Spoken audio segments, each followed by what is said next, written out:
제2장 남녀고용평등법입니다. 1번 남녀고용평등 실현과 1. 가정 양립에 관한 기본계획을 몇 년마다 수립을 하는 주체는 누구일까요? 고용노동부 장관입니다. 이러한 큰 사업의 계획을 짤 수 있는 것은 사업주는 안 되고 고용노동부 장관이 돼야 합니다. 이 기본계획은 5년마다 수립하여야 한다가 정답입니다. 왜 5년일까요? 정권이 5년마다 바뀌기 때문에 이 주기에 맞춰서 남녀 고용 평등 실현과 1. 가정 양립에 관한 기본계획을 장관이 수립해야 합니다. 수립할 수 있다고 하면 보통 안 하기 때문에 의무를 부과합니다.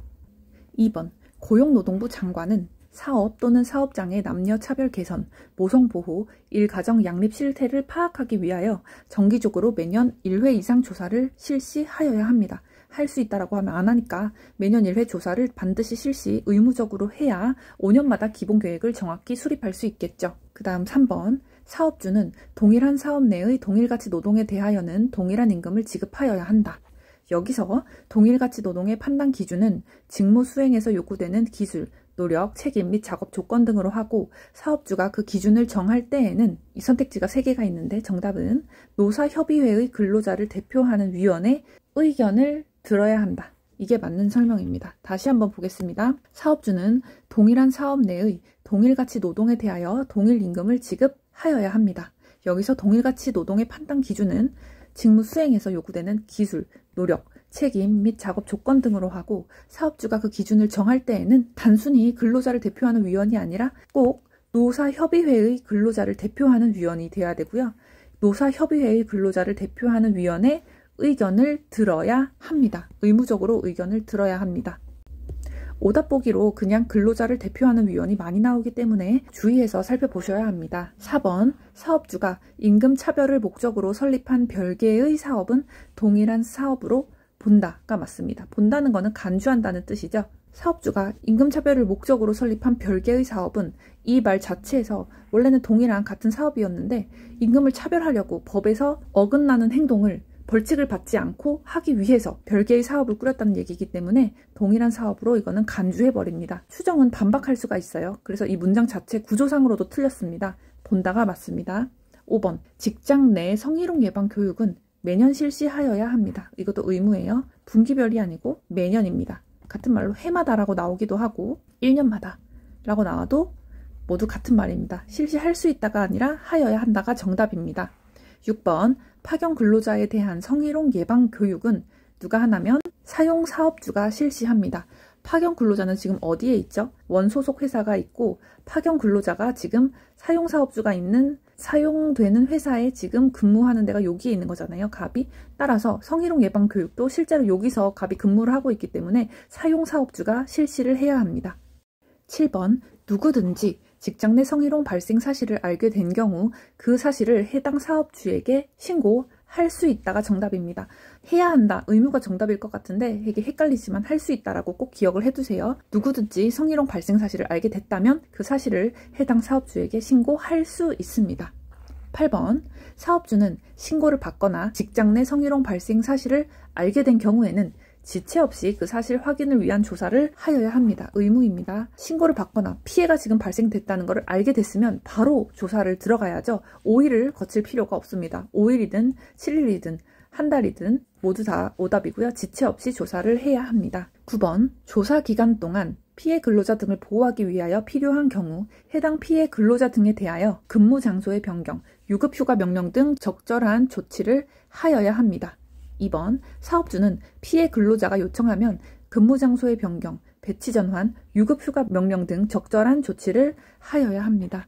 또 지체 없이 직장 내 성희롱 행위를 한 사람에 대하여 징계, 근무 장소 변경 등 필요한 조치를 하여야 합니다.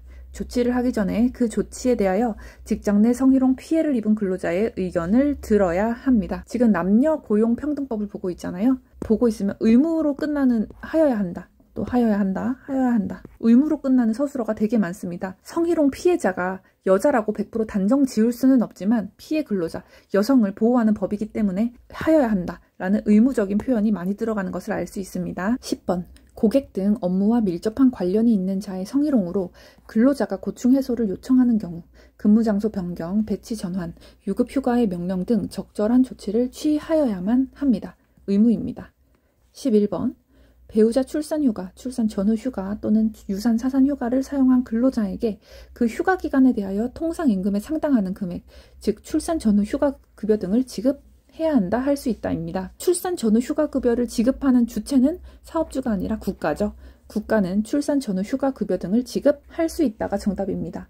지금까지는 통상적으로 해야 한다라는 의무사항으로 명시를 해놨는데 출산 휴가 급여는 지급할 수 있다라고 표현을 할까요? 왜냐하면 국가가 예산 부담 문제를 가질 수가 있어서 할 수 있다라고 표현하고 있습니다.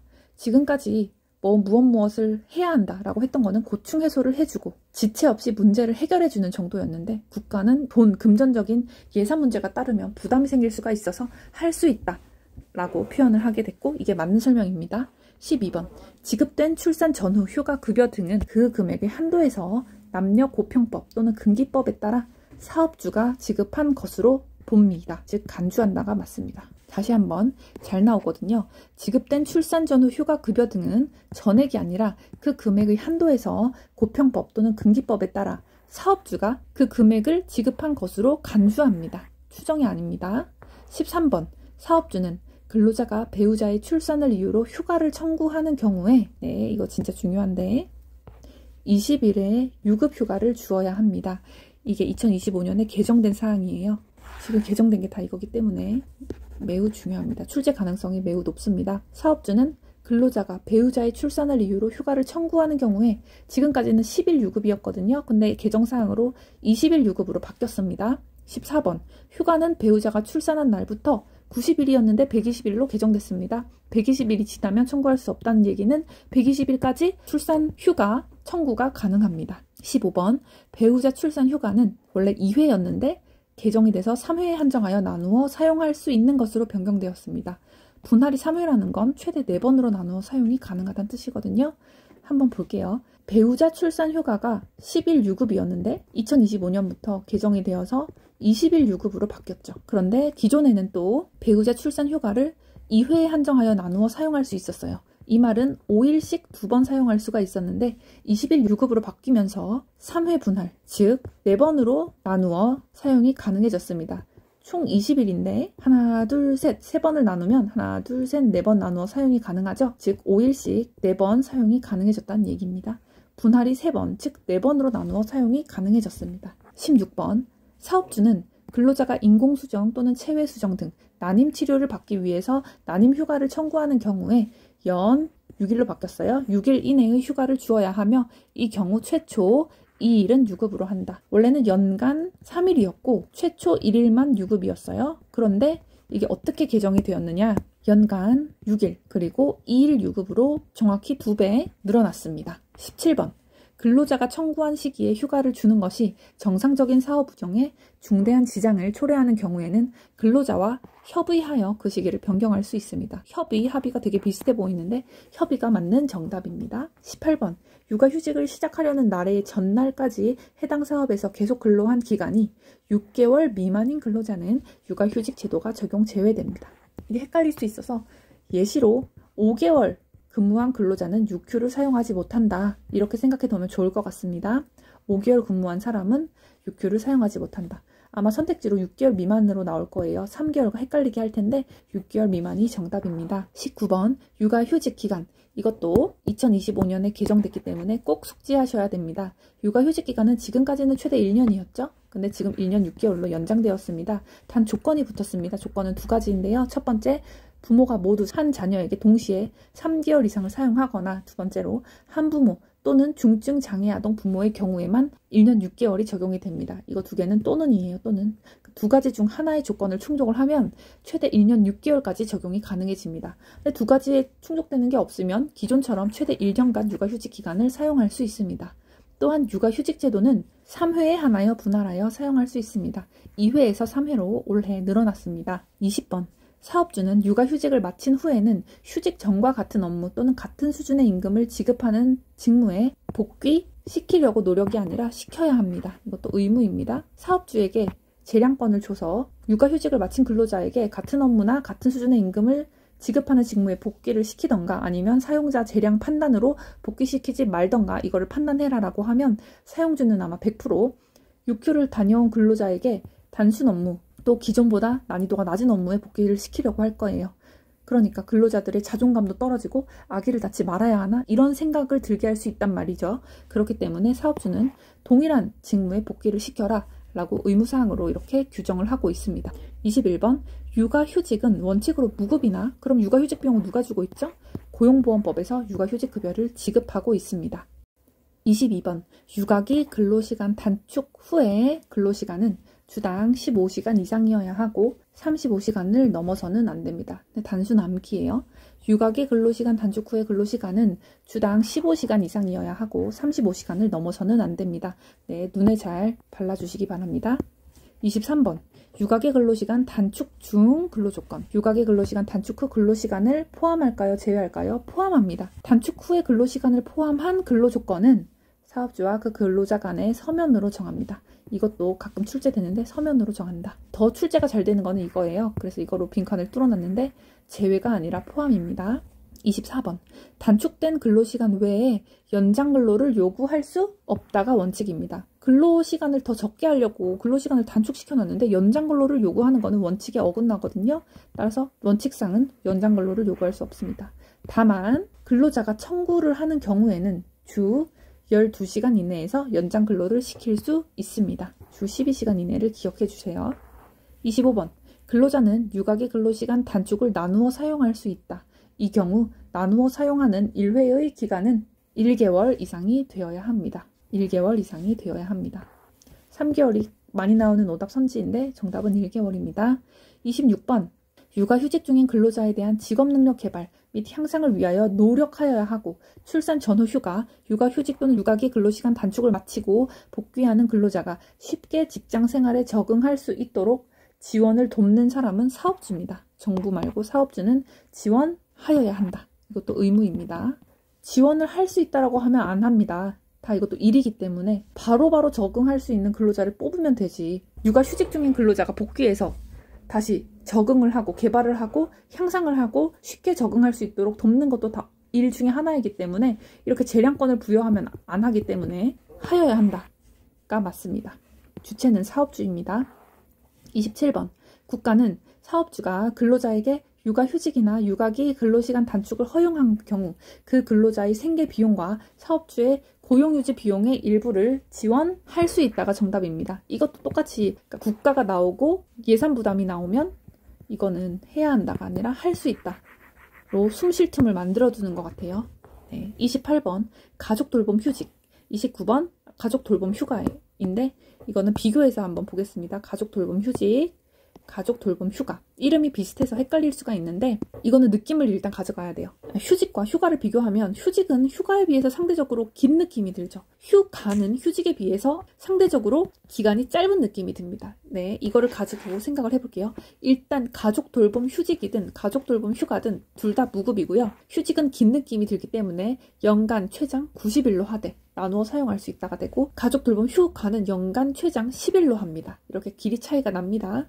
다시 휴직으로 돌아오면 1회의 기간은 30일 이상이 되어야 합니다. 30일씩 최대 3회까지 분할하여 사용할 수 있습니다. 또 사업주는 근로자가 조부모, 부모, 배우자, 배우자의 부모, 배우자의 조부모가 틀린 선지로 많이 나와서 적어봤어요. 배우자의 조부모까지는 커버하지 않습니다. 다시 한번 보면 근로자의 조부모, 근로자의 부모, 근로자의 배우자, 근로자의 배우자의 부모까지예요. 또 자녀, 손자녀의 질병, 사고, 노령으로 인하여 그 가족을 돌보기 위한 휴직을 신청하는 경우 예외 사유가 없는 한 허용해야 합니다. 의무적으로 허용을 해야 합니다. 근로자가 부모나 배우자가 아파서 자녀나 손자녀가 질병, 사고, 노령으로 아파서 휴직을 신청할 때 사업주가 보고 허용을 할까 말까 이렇게 재량을 부여하면 갑질을 할 수가 있기 때문에 사업주는 허용을 해야 합니다. 가족 돌봄 휴가로 내려와 볼게요. 연간 최장 10일로 하며 한부모 가족은 15일까지 가능합니다. 그리고 이거는 기간 자체가 짧기 때문에 일 단위로도 사용할 수 있습니다. 다만 가족 돌봄 휴가 기간은 가족 돌봄 휴직 기간에 포함된다. 이거 자체로도 선택지 하나로 나옵니다. 돌봄 휴가 기간은 휴직 기간에 포함된다. 사업주는 근로자가 가족의 질병, 사고, 노령 또는 자녀의 양육으로 인하여 긴급하게 그 가족을 돌보기 위한 휴가를 신청하는 경우에 이를 허용해야 합니다. 네, 여기서 특이한 표현이 하나가 나오는데요. 자녀의 양육이 들어가는 것은 휴가입니다. 이게 또 기출에서 한번 나왔는데 가족 돌봄 휴직을 자녀의 양육으로 인하여 가족 돌봄 휴직을 쓸 수 있다 이렇게 나왔더라고요. 자녀가 질병이나 사고를 겪었을 때는 휴직이 가능하지만 자녀의 양육만 할 경우에는 휴가를 사용해야 합니다. 30번 가족 돌봄 등을 위한 근로시간 단축 후 근로시간은 주당 15시간 이상이어야 하고 30시간을 넘어서는 안 된다. 아까 전에 봤던 육아기 근로시간 단축 후와 헷갈릴 수가 있기 때문에 비교하라고 같이 붙여놨습니다. 이거 한 번 더 가지고 왔어요. 육아기 근로시간 단축 후의 근로시간은 주당 15시간 이상이어야 하고 35시간을 넘어서는 안 된다라고 했으니까 이게 되게 헷갈린데 한번 다시 볼게요. 가족 돌봄 등을 위한 근로시간 단축 후 근로시간은 15시간 이상이어야 하고 30시간을 넘어서는 안 된다. 그리고 이번에는 육아기 근로시간 단축 후의 근로시간은 똑같이 15시간 이상이어야 하지만 15시간을 넘어서는 안 된다. 네, 단수 남기인데 헷갈리지 않게 구분을 잘 해두셔야 될 것 같습니다. 32번 근로시간 단축의 기간은 1년 이내로 한다. 이게 원칙입니다. 그리고 예외적으로는 2년의 범위 안에서 연장이 가능합니다. 네, 마지막 페이지입니다. 33번 사업주는 근로시간 단축을 하고 있는 근로자에게 단축된 근로시간 외에 연장 근로를 요구할 수 없습니다. 이게 원칙입니다. 다만 그 근로자가 명시적으로 청구하는 경우 사업주는 명시적으로까지 청구하는 경우에 사업주는 주 12시간 이내에서 연장 근로를 시킬 수 있습니다. 34번 사업장의 남녀 고용 평등 이행을 촉진하기 위하여 그 사업장 소속 근로자 중 노사가 추천하는 사람을 명예고용평등감독관으로 위촉. 이 내용을 보면 이거는 일개 사업주가 할 수 있는 내용이 아니죠. 고용노동부 장관이 사업장의 남녀 고용 평등 이행을 촉진하기 위하여 사업장 소속의 근로자 중 노사가 추천하는 사람을 명예고용평등감독관으로 위촉할 수 있다가 맞습니다. 반드시 위촉해야 되는 건 아니고 상황에 맞게 위촉할 수 있다. 이게 정답입니다. 35번 차별적 처우 등을 받은 근로자는 차별적 처우 등을 받은 날 계속되는 차별적 처우는 그 종료일로부터 6월 이내에 노동위원회에 시정을 신청할 수 있습니다.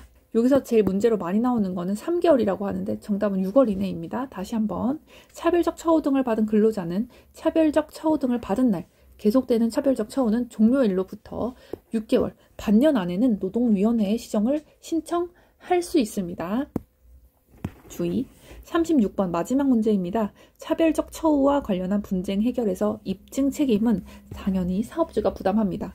차별적 처우를 했다, 차별적 처우를 받았다, 차별적 처우를 받았다고 근로자가 신고를 했을 텐데 그럼 이거에 대한 아니다. 이 문제를 해결하려면 내가 한 처우와 행동은 차별적 처우가 아니었다 라고 입증을 해야 되잖아요. 그 입증은 당연히 사업주가 부담하게 됩니다. 네, 고생하셨습니다.